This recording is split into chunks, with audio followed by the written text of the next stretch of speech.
La verdad, solo la verdad, con Samuel Reyes. Buscamos establecer fielmente la coincidencia entre la afirmación y los hechos o la realidad a la que dicha afirmación se refiere. La verdad, solo la verdad. Bueno, aquí estamos de nuevo tratando de tener un programa diferente al que normalmente usted pudiera estar viendo por ahí, o por lo menos en cuanto al enfoque de lo que estamos hablando. Algunos me dirán que estoy repitiendo algunos temas, pero es necesario, sabiendo que, por ejemplo, este programa sale solamente una vez a la semana, y además que usted ve y oye por ahí todo lo contrario a lo que decimos aquí. Es increíble cómo términos semejantes pueden ser manipulados, pueden ser incluso interpretados de una manera tan distinta. Y en esta ocasión vamos a hablar precisamente de la temática de la Constitución. Vamos a referirnos de nuevo un poco más allá a la Constitución de los Estados Unidos. Vamos a hablar un poco también de la Constitución en España. Y tenemos también en esta ocasión la primera entrevista del año. Tenemos a Noemí Quero desde México, quien nos va a estar hablando sobre cómo es que funciona esto de la imposición de las ideologías. Como ya tenemos que hablar de otros temas que tienen que ver directamente con la educación, pero solamente yo le pedí 20 minutos y señores, duramos en la entrevista más de una hora. A propósito, ya lo hizo así para que yo pudiera tener más material para otros programas. Así es que la segunda parte de la entrevista que le hice a Noemí Quero la vamos a tener en un próximo programa. Así es que no se lo pierda. Así que muchísimas gracias. Y ese es el contenido que tenemos para el día de hoy. Después de los comerciales, vamos a volver con la explicación de cómo funciona, de cómo se originó aquello de la Constitución de los Estados Unidos, y después vamos con los diversos temas que les he hablado hasta este momento. Vamos al anuncio comercial, por favor, señor director. La verdad, solo la verdad, con Samuel Reyes.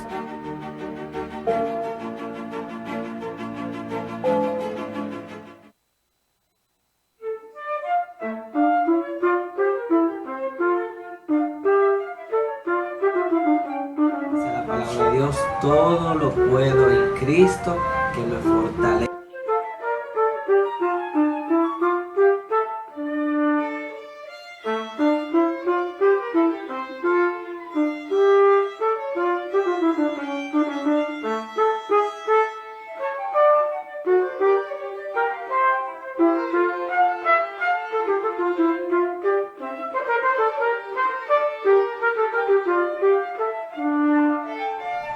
Instituto Evangélico, Avenida Juan Pablo Duarte 110, teléfono 809-582-2473. La verdad, solo la verdad.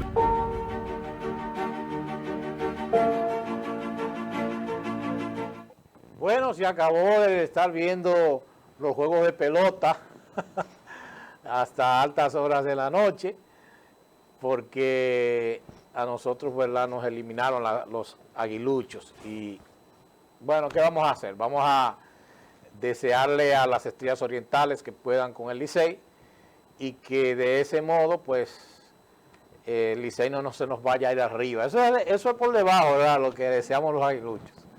Que el Licey no vaya a ganar esa corona 23, porque ahora estamos empatados con ellos con 22, y después vamos a tener que ganar 2 temporadas, 2 campeonatos para poder pasarle, así que no deseamos que sea así. Pero bueno, vamos a lo que nosotros estamos aquí tratando. Yo tenía que decir eso porque es un desahogo, ¿verdad?, de los aguiluchos. Vamos a ver unas diapositivas que tenemos por ahí acerca de la Constitución en los Estados Unidos y luego vamos a poner un ejemplo de cómo esa Constitución ha devenido a una interpretación pura y simple de lo que constituyen el Tribunal Constitucional. Vamos a ver, señor director, aquí tenemos la primera, que es lo que debe ser el gobierno bajo una constitución como la máxima autoridad. La máxima autoridad. Tenemos la Constitución, que es originada del pueblo y para el pueblo, y ese documento, esa Carta Magna, pues es la que rige al pueblo, y de ella se desprenden las leyes de la nación. Tiene que haber una coincidencia entre lo que establece la Constitución y las leyes de la nación. Todo el mundo está subordinado a la Constitución, y dentro del pueblo están los oficiales del gobierno, que no tienen otra autoridad sino la que emana de la Constitución. Así fue lo establecido en la Constitución, la primera verdadera Constitución que fue dada por Dios a Moisés, y Moisés la compartió con el pueblo, y al hacer ese compartir con el pueblo dijo: sí, nosotros vamos a seguir esa Constitución. Fíjense que hay gente que está equivocada creyendo que Dios estableció en Israel una monarquía, o que estableció en Israel una especie de gobierno teocrático. No, eso fue algo que no era lo que Dios quería. Luego tenemos entonces el gobierno bajo un rey como la máxima autoridad. Eso fue lo que devino después, a partir de Saúl, que fue el primer rey, y del rey o del presidente, nuestro caso, en este tiempo, pues están emanando leyes hacia el pueblo. Eso es en el sentido de lo que es monárquico y autocrático en naciones que tienen lamentablemente ese tipo de gobierno, en el cual realmente el pueblo no es el que se da su propia constitución ni las leyes, sino que depende de una monarquía o depende de un gobierno autocrático o dictatorial para poder vivir como nación. En tercer lugar, aquí tenemos lo que luego sucedió en los Estados Unidos, en donde se estableció una Suprema Corte de Justicia, y de allí se devino en leyes que se interpretan y se aplican de manera separada. Aquí vemos cómo la Constitución pues está por encima de todas las demás instituciones, pero hay un Congreso que hace las leyes, gobiernos locales y estatales que hacen también leyes, y que esas leyes tienen que estar supeditadas bajo la Constitución o Carta Magna.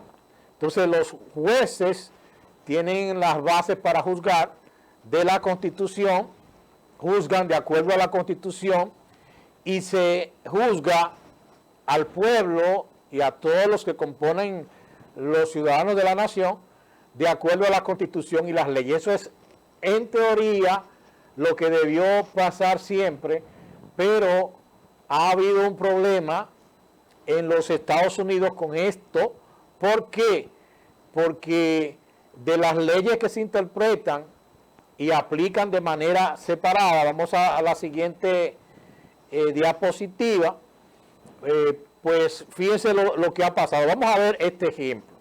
Por ejemplo, hay una ley que decía: no robarás, y esto viene de la Biblia, y eso se aplicó dentro de las leyes de muchos países, Y en segundo lugar, la persona que robaba debía restituir 4 ovejas por la oveja robada. De ahí que los jueces tenían como base las leyes para juzgar algo como el robar. Y por eso los jueces, a la persona que robaba se aplicaba la ley, el juez juzgaba de acuerdo a la ley. Y eso es lo que debía estar pasando siempre.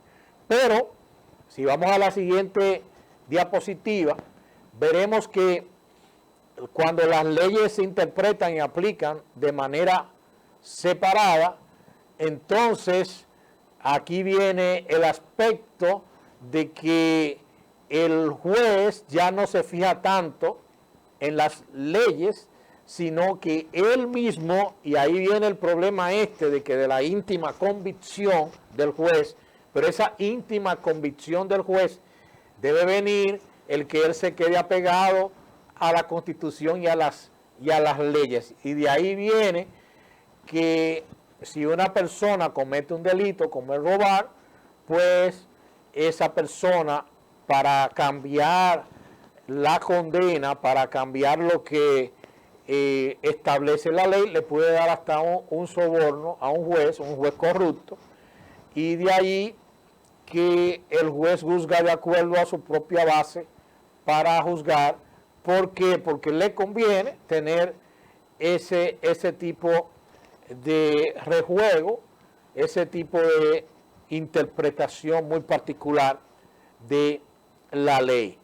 De ahí a que podemos ver en los Estados Unidos que la Suprema Corte debería tener las bases para juzgar la Constitución de los Estados Unidos, y cuando vamos al pueblo, pues en las cortes de distrito se debe de juzgar de acuerdo a la Constitución, aplicando las leyes, viendo siempre que esas leyes no vayan nunca en contra de la Constitución.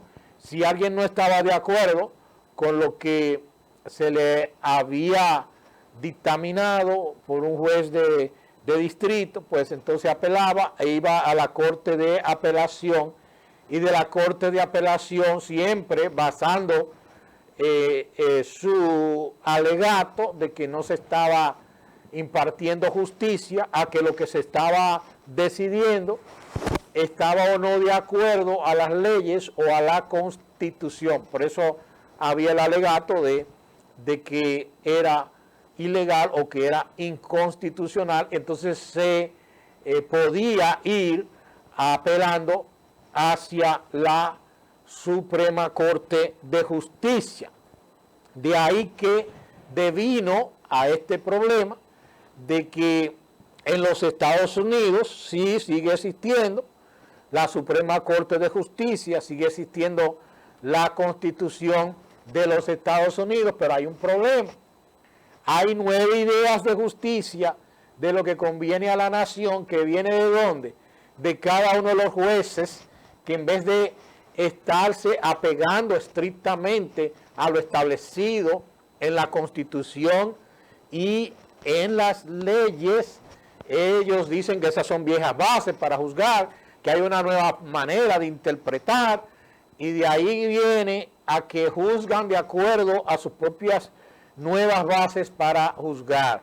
Y por eso que cada uno de los jueces hay una nueva idea de juzgar lo que conviene a la nación.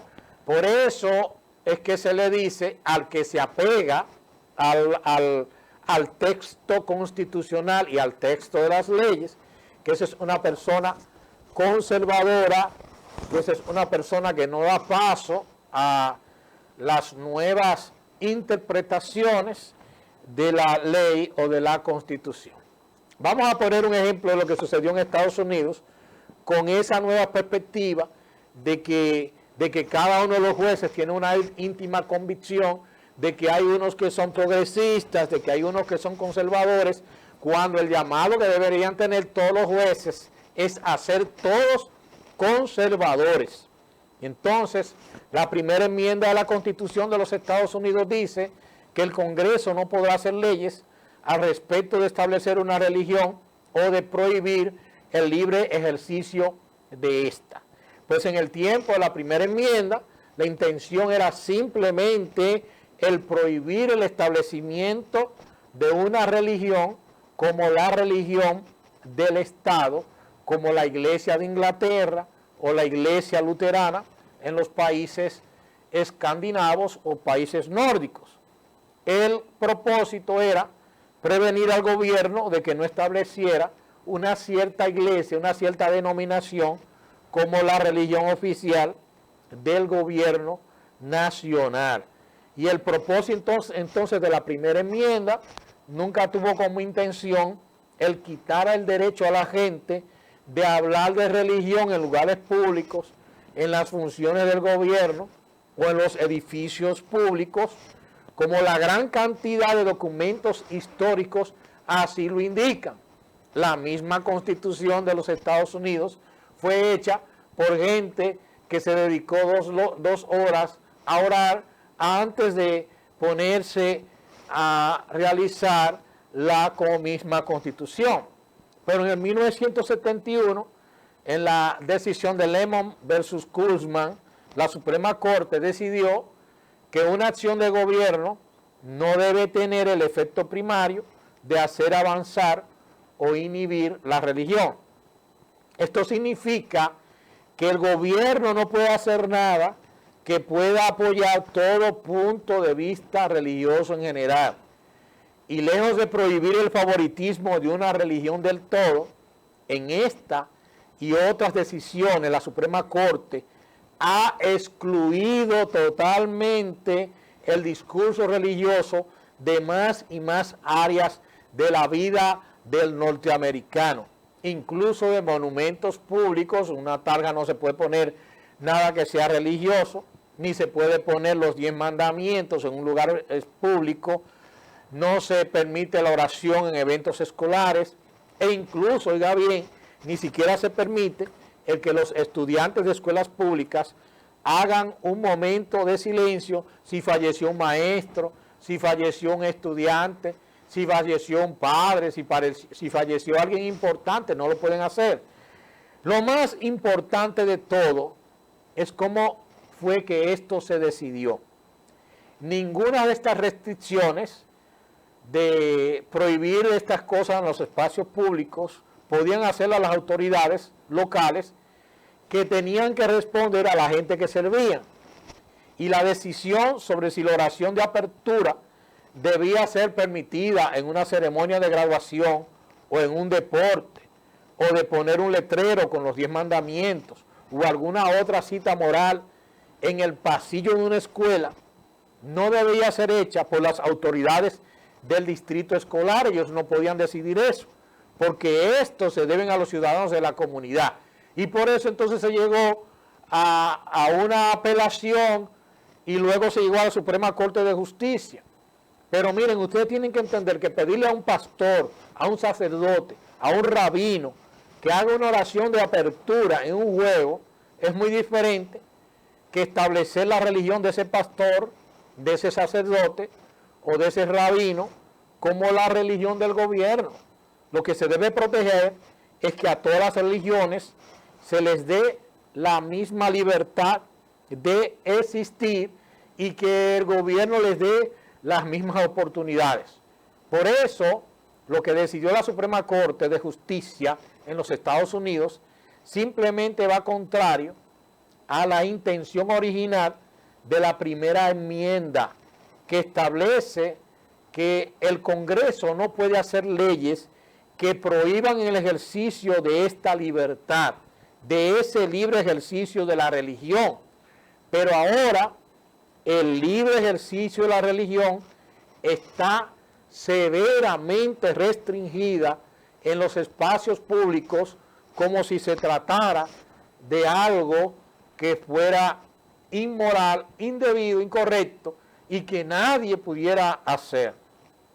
Por eso en la escuela pública en los Estados Unidos se prohíbe enseñar que Dios creó el universo, que Dios creó al ser humano, que Dios existe.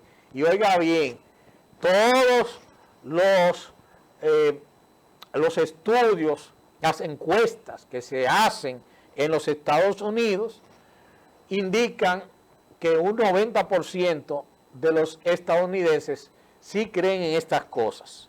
Pero el punto de vista de esa abrumadora mayoría, que son los que sostienen las constituciones de los países, el pueblo, eso no les importa a los miembros de la Suprema Corte de Justicia de los Estados Unidos, y han echado a un lado la base verdadera de la separación entre iglesia y Estado. Y eso se está dando, señores, a nivel mundial. Eso se está dando aquí incluso en nuestro país. Hay presiones para que los jueces del Tribunal Constitucional, aquí tenemos no solamente una Suprema Corte de Justicia, sino que tenemos un tribunal especializado para dictaminar si una ley o si una decisión de una autoridad o de un tribunal que no sea el constitucional, pues ha ido en contra de lo que establece la Constitución. Y eso es bueno hasta cierto punto. Pero ahí viene lo que queremos nosotros mostrar, lo vamos a dejar para el final del programa, de lo que ha sucedido ahora en España, porque allí se establece, no como en los Estados Unidos, que los jueces pueden durar hasta que se mueran, o hasta que ellos renuncien, pueden renunciar, pero no se da ese caso en Estados Unidos, ellos se mueren ahí en ese cargo. Y miren, en España cada 10 años se puede dar un cambio en el Tribunal Constitucional. ¿Y qué ha pasado? Que ahora se han elegido a 4 jueces que no son conservadores. Es decir, cuando usted oye que no son conservadores, que no están de acuerdo con la letra y el espíritu de la Constitución de España del 1978, en donde se pasó de la monarquía y de aquella dictadura de Franco a un gobierno que está establecido bajo la Constitución, un gobierno democrático. ¿Y qué es lo que se pretende ahora? Lo que se pretende ahora, que como ese es el máximo tribunal del país, entonces ese máximo tribunal tiene que obedecer a los políticos, tiene que obedecer a los que están en el gobierno de turno, y eso lo vemos también en el propio Estados Unidos, que hay un tremendo movimiento cuando hay la muerte de alguno de los miembros de ese tribunal, que vuelvo y repito, eso es lo lógico, tiene que ser un tribunal conservador. ¿Para qué? Para que se apegue a la letra y al espíritu de esa Constitución. Pero ahora entonces lo que se busca es que esos jueces respondan a un deseo político, respondan a una voluntad política y peor aún a una voluntad del gobierno de turno. Y por eso ustedes ven cómo hay maneras que se quieren buscar maneras de burlar la Constitución, de burlar la ley, en los Estados Unidos especialmente, porque hay una mayoría que es apegada a la ley y el espíritu de la Constitución, y hay un grupo que quiere subvertir eso y convertir a ese tribunal de la Suprema Corte de Justicia en un tribunal que responda a las ideas llamadas progresistas. Dios nos libre, porque lo que pasa en Estados Unidos, y vamos a ver como el mismo presidente saliente del Tribunal Constitucional de España toma como base y referencia a la Constitución de los Estados Unidos, primera Constitución con un espíritu basado en la palabra de Dios, y todavía se toma como norte y como base para las constituciones que se precian de ser libres y de ser democráticas en el mundo. Pues esto era lo que quería en primer momento explicar. No soy ningún juez, yo no soy abogado, no he estudiado Derecho, algunos me dicen que debería hacerlo. Quién sabe si me animo ahora en el 2023, me inscribo para estudiar en una de esas universidades de la tercera edad, Derecho, y así entonces podemos dar satisfacción a esas personas que entienden que uno les explica más las leyes que los propios de esas áreas. Discúlpenme a los que son abogados, pero hay que explicarle las cosas al pueblo para que entiendan. Y alguno diría, si se las explicamos así al pueblo, entonces, ¿de dónde nosotros vamos a comer? ¿Cuál va a ser entonces el espacio que vamos a tener nosotros para nosotros pues poder tener clientes? Eso no es así. Cada uno tendrá la oportunidad y la seguirá teniendo para seguir ejerciendo su carrera, porque lo que no podemos permitir es que por la ignorancia del pueblo con respecto a estos temas, entonces siga fluyendo todo este tipo de creencias e ideologías que están equivocadas. Vamos al anuncio comercial y volvemos para poner la entrevista de Noemí Quero. La verdad, solo la verdad, con Samuel Reyes.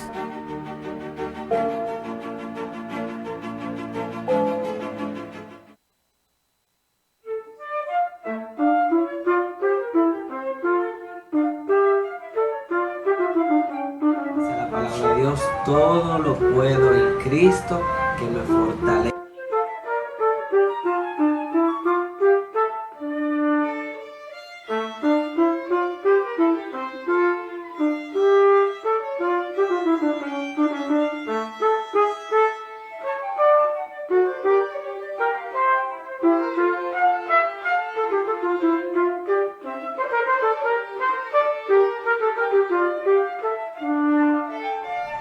Instituto Evangélico, Avenida Juan Pablo Duarte 110, teléfono 809-582-2473.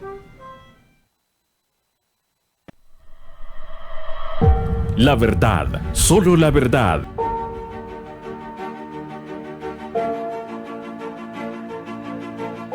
Bueno, antes de pasar a la entrevista con Noemí, aquí me llega un comunicado desde Brasil, en donde hay uno de nuestros hermanos y amigos, Rodrigo Tapia, que nos informa que el gobierno brasileño ha implantado en una especie de campo de concentración al estilo de Auschwitz en medio de la capital de Brasil.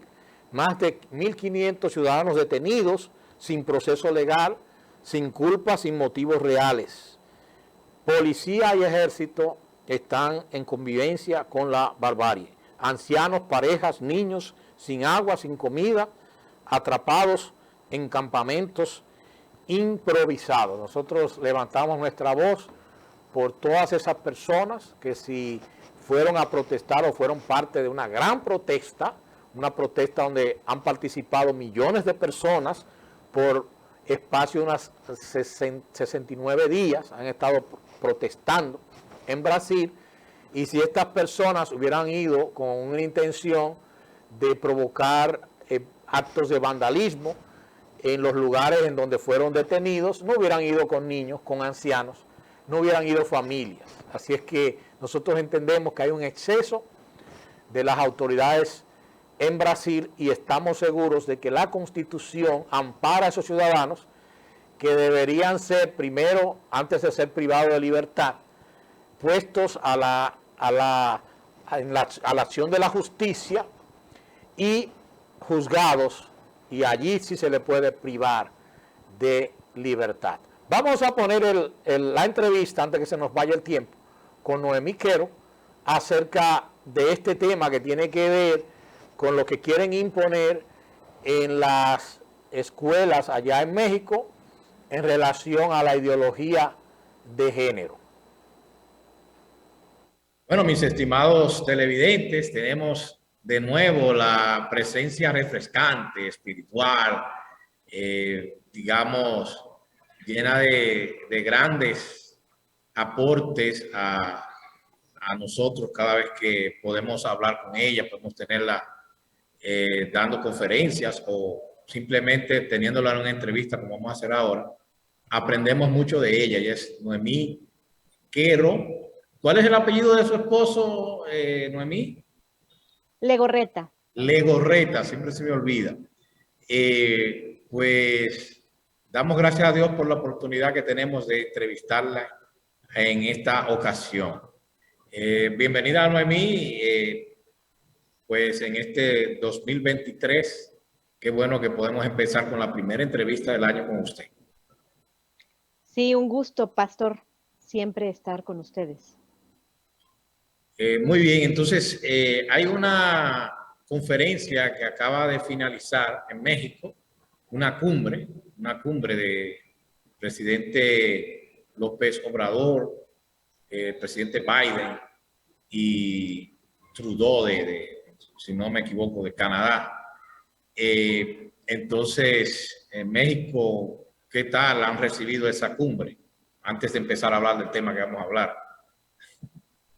La verdad es que este gobierno está muy polarizado, como poco se ha visto en la historia de nuestro país. La población está, como está sucediendo, me imagino, en la mayoría de los países, polarizada. Y en especial en el aspecto político.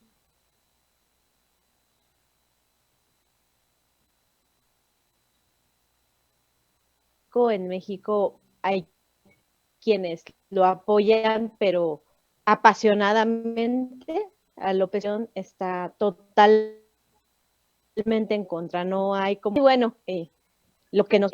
esta cumbre de Norteamérica, como son 3 presidentes totalmente progresistas, cómo sus agendas están avanzando.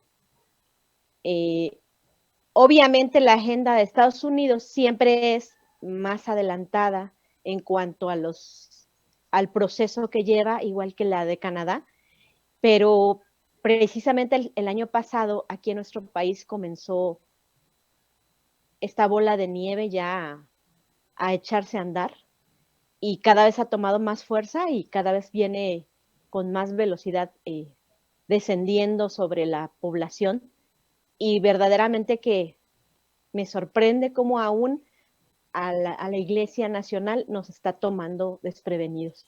Sí veíamos venir muchos de los aspectos, sí teníamos algunos de nosotros conocimiento precisamente a través del organismo al que usted y yo pertenecemos, que ha sido de gran bendición y nos ha dado luz por adelantado sobre temas a nivel global. El Concilio Global de Naciones nos ha permitido enterarnos mucho antes de que se escuchen en los medios. Y sin embargo, aunque ya sabíamos algo, no pensábamos que iba a llegar tan rápido. Se veía como paulatino, pero precisamente así es como el enemigo opera, tomándonos muchas veces de sorpresa, pero a Dios no. Obviamente a Dios no se le escapa nada. Así es. Y lo más que podemos estar seguros es que esto no es nada nuevo. No es nada nuevo. Son nuevas estrategias, pero son las mismas artimañas en contra de la familia, el individuo, la sociedad, la nación y el mundo entero. Esto es algo que realmente es bastante preocupante. Y bueno, la pregunta obligada es, ¿cómo eso a nivel de educación, vamos a hablar de eso, cómo eso a nivel de educación se está filtrando en nuestras naciones? Por ejemplo, en otras áreas como en el área política, aquí se está discutiendo ahora una nueva ley de régimen electoral y se está tratando de introducir el hecho de la paridad entre hombres y mujeres, que debe haber esa equidad forzosa, no democrática, sino forzosa, de que no solamente haya la misma cantidad de personas para poder ser elegidas, sino que obligatoriamente tienen que elegirse de manera igualitaria hombres y mujeres. Bueno, pero ese es otro tema. Pero eso es parte de todo lo que nosotros vemos de todas estas presiones internacionales. Háblenos un poco sobre la implicación de la Agenda 2030 en cuanto al sistema educativo, porque ambos estamos vinculados a la educación y quisiera que usted, desde la perspectiva en México, nos hablara de cómo está eso allá. Claro que sí. Yo me puse a pensar cuando usted me hacía la invitación acerca de plantear esta entrevista en dos partes. Primero, como solemos decir por acá, primero daremos las malas noticias para que nos quedemos con buen sabor de boca con las buenas noticias.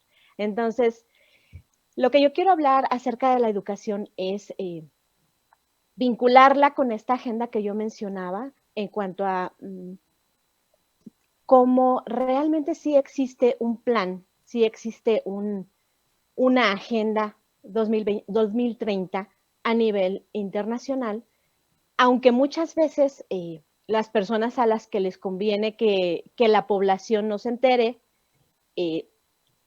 pretenden manejarlo como teorías conspiranoicas, como asuntos que la gente se inventa, pero hay verdaderamente hechos reales, hay a todas voces, no es algo oculto, como un grupo de personas que no representan al resto de la población pretenden tener control.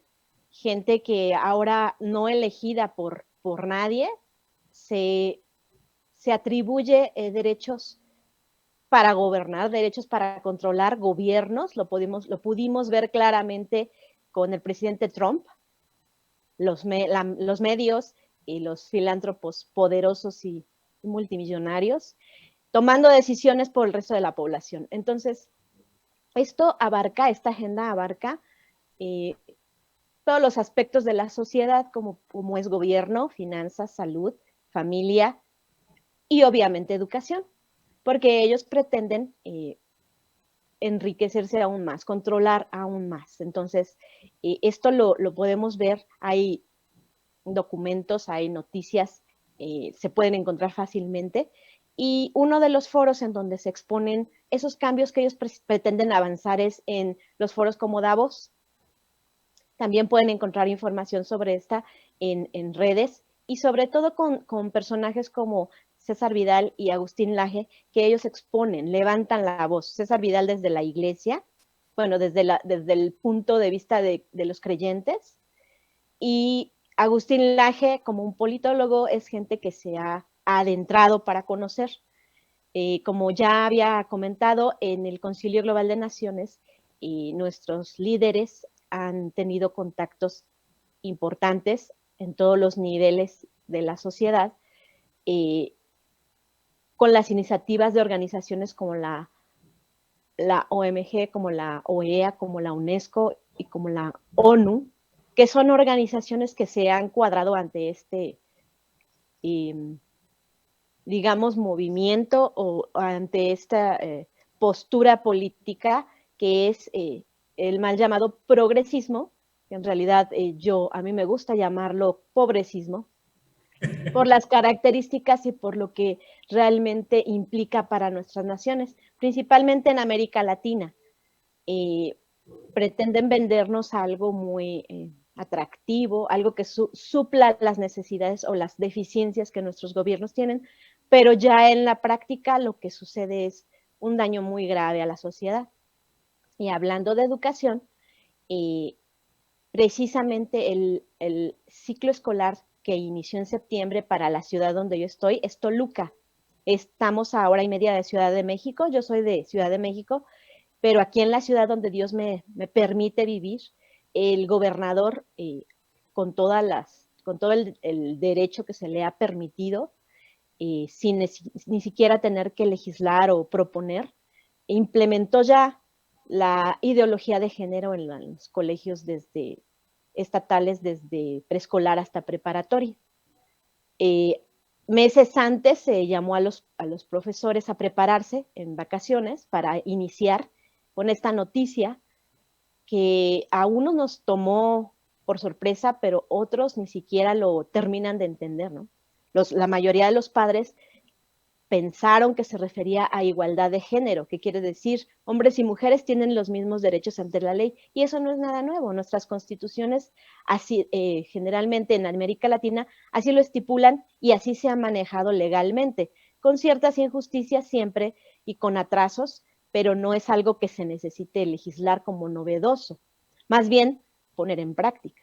Sin embargo, este es como la careta, ¿no? El frente que dan para que la sociedad entre en una especie de proceso paulatino, en donde poco a poco comencemos a acostumbrarnos, que no se nos haga sorprendente todo lo que pretenden traer, que si nos lo presentaran de golpe, obviamente nadie lo aceptaríamos, porque son cosas aberrantes, cosas depravadas, cosas que el sentido común, ni siquiera hablemos del aspecto espiritual, que es evidente, sino cosas que son opuestas al sentido común y a la naturaleza.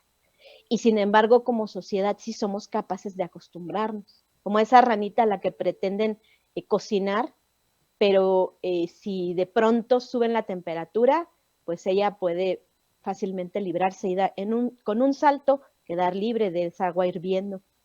Pero si la ranita la acostumbran a una temperatura agradable y van subiendo poco a poco la temperatura, va a llegar el momento en que ella ya, su cuerpo, por ser de sangre fría, se adapte a ese calorcito y ni cuenta se dé en el momento en que quedó hervida, ¿no? Es un ejemplo muy, muy crudo, Así es. pero muy real, muy bastante ilustrativo de nuestra realidad como sociedad.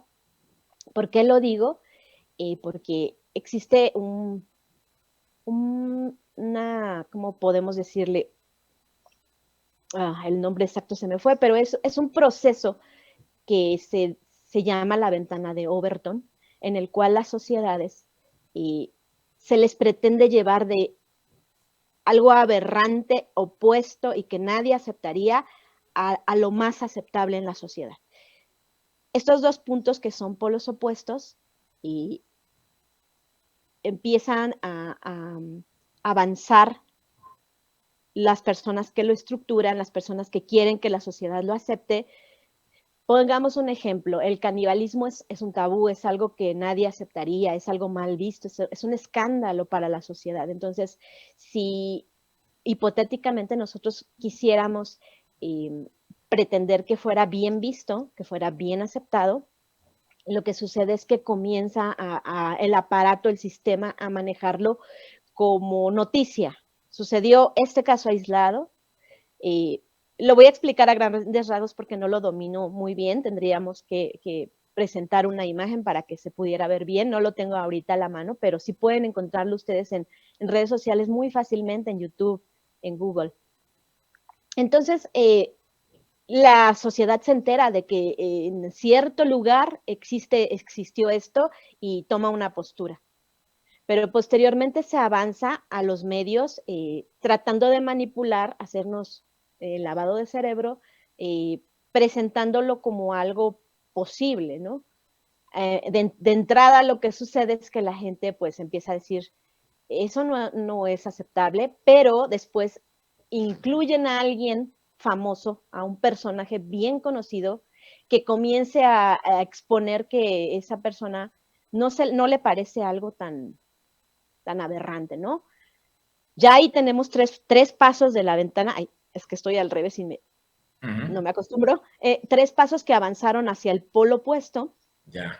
Posteriormente comienzan a endoctrinar o adoctrinar desde los colegios, presentarlo como una opción, hasta que finalmente se convierte en una imposición.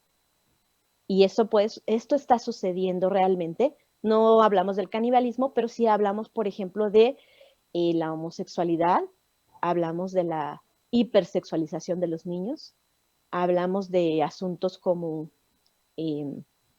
la pedofilia La pedofilia. y la zoofilia. Todo eso está incluido en la ideología de género. Esta gente poderosa que tiene el poder de manipular cada una de las esferas de la sociedad, incluyendo los medios, que es algo muy fuerte, el poder que tiene sobre nuestra sociedad. Lo que ellos hacen es, o más bien su intención principal es la niñez. Sabemos que a lo largo de las escrituras, siempre el enemigo, desde Génesis, Dios lo dijo, que la serpiente iba a estar contra la simiente de la mujer. Y avanza el tiempo y en Egipto quisieron venir, Faraón quiso venir contra la simiente de la mujer. Herodes quiso venir y destruir a los niños también, y el enemigo lo está haciendo a través del aborto, en un aparato económico y político tremendo, a través del feminismo, asesinando a tantos millones de bebés, como un negocio tan redituable y productivo, mucho más grande y poderoso que el narcotráfico. Y también ahora pretende hacerlo con los niños que ya nacieron, con nuestra niñez, con la infancia, porque sabe que ahí es donde está el poder de destruir no solo a la niñez, a la siguiente generación, sino también a la familia. Entonces, ese es el enfoque del enemigo. Tenemos nosotros que tener discernimiento. Dice la palabra de Dios de esta tribu de Isaacar, que eran entendidos en los tiempos que vivían. Y eso es lo que Dios quiere de su iglesia hoy en día. No me cabe duda de que cuando un hijo de Dios es guiado por el Espíritu Santo, tiene esas antenitas espirituales, como se los platico yo a mis hijas, alerta, y esos focos rojos no pasan desapercibidos al remanente, que estamos dándonos cuenta de cómo se mueve el enemigo. Sí nos distraemos a veces, pero finalmente la verdad es clara. Entonces, hablando de esta situación en donde está inmersa la sociedad, podemos ver, por ejemplo, aquí en mi país cómo ya no son mal vistos el lobby gay, el orgullo gay. Como les decía, Estados Unidos y Canadá se adelantaron y ya hoy podemos medir consecuencias sociales, familiares, la destrucción en los matrimonios y en la identidad que Dios nos ha dado como seres hechos a su semejanza. Ahí precisamente es donde el enemigo viene a traer confusión a la persona, porque cuando nosotros olvidamos cómo Dios nos ha hecho, con qué propósito y cuál es nuestra identidad en Él como hombres y mujeres eternamente, entonces es cuando vienen todos los problemas al individuo, toda esa falta de seguridad, toda esa falta de propósito, que a muchos aún en niñez los ha llevado al suicidio.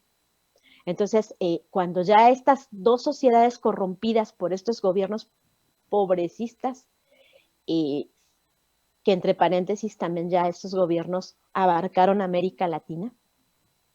Ahora vimos las últimas elecciones en Brasil, vimos lo que sucedió en Perú también, cada uno de los países con excepción de unos cuantos, pero esto ya estaba planeado años atrás.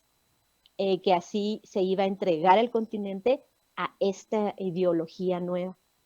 Esa palabra ideología realmente no significa nada claro, no significa algo concreto, sino es un invento social para traer todo lo que les decía. Finalmente, hablando, para concluir con el tema de la ventana de Overton, cuando pasa todo el proceso en que la sociedad fue aceptando sin discernimiento, se convierte en moda, se convierten en lo más top, lo que todo mundo abraza y lo que todo mundo aceptado, ¿no? Normalmente aceptado. Exacto, popular, ¿no?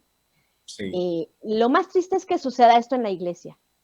Sabemos que el mundo pues vive, nosotros no militamos conforme al mundo, y eso es natural, pero no en la iglesia. Y ese es el peligro más grande. Esa es la razón por la que yo levanto la voz acá desde mi trinchera a la iglesia, porque es un tiempo en donde Dios quiere que sean los líderes, los pastores, quienes preparen al cuerpo de Cristo, quienes edifiquen, para que estén alerta, para que sea sabiendo y no ignorando las maquinaciones del enemigo, entonces podamos ser luz y sal, precisamente. Entonces, bueno, hablando de que mi nación ya entró a esta misma agenda en la que ya han avanzado Canadá y Estados Unidos, Yo lo que quiero que América Latina sepa, como ya lo está viviendo también Colombia y Chile y Argentina, es que no es algo de lo que puedan salvarse las naciones como la de ustedes tan bella, que he percibido una sociedad muy diferente, porque están en la agenda. No es como que, bueno, fue el gobierno de México o fueron esos presidentes, sino que es algo que se está avanzando, es algo que se ha planeado precisamente, es todo un aparato muy poderoso políticamente y económicamente hablando, y es bueno anticiparnos. Ustedes que pueden aún prepararse, enterarse, es importante que lo sepan. Muy bien, ahí vimos la primera parte de nuestra entrevista, yo creo que muy interesante. Lo que se está revelando allí posiblemente ya lo sabemos, pero es muy bueno que nos lo recuerden. Digo, yo lo sabemos un grupo, porque a veces yo estoy hablando con personas que entiendo que están viviendo en el tiempo en el que estamos viviendo y que están apercibidas y están lo más lejos que yo me puedo imaginar de lo que debería ser una persona que está en este tiempo pensando en el mejor futuro para nuestro país. Vamos a ir al comercial, inmediatamente volvemos con la última parte. La verdad, solo la verdad, con Samuel Reyes.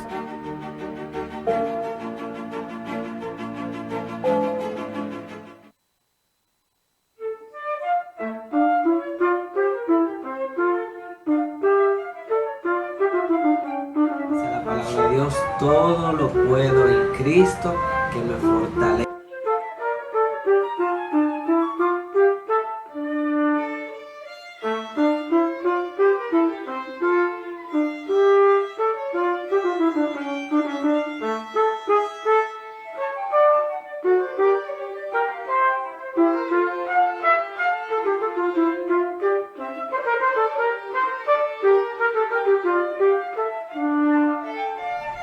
Instituto Evangélico, Avenida Juan Pablo Duarte 110, teléfono 809-582-2473.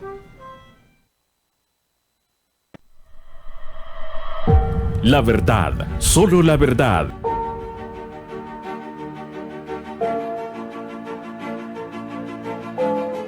Bueno, Trevijano, el que era presidente del Tribunal Constitucional de España, vino el año pasado acá y él dio unas declaraciones de que era necesario que la Constitución se modificara solo y solo si la gran mayoría del pueblo así lo quiere. Y es muy importante lo que él dijo. Y por eso se le llamaba como un conservador, porque ahora se entiende que el Congreso, que por decisión del Poder Ejecutivo y el Congreso Nacional se puede modificar así por así la Constitución, y no debe ser. Bueno, vamos a ver solamente una parte de el inicio de esa entrevista o de ese discurso de Trevijano, y luego vamos a ponerlo en el próximo programa. Libertad e igualdad son los fundamentos en que se asienta nuestro régimen constitucional. Asegurar el éxito de esta diarquía y no dictar decisiones políticas con parcos ropajes jurídicos constituyen, pues, las dos caras insoslayables de la alta tarea encomendada.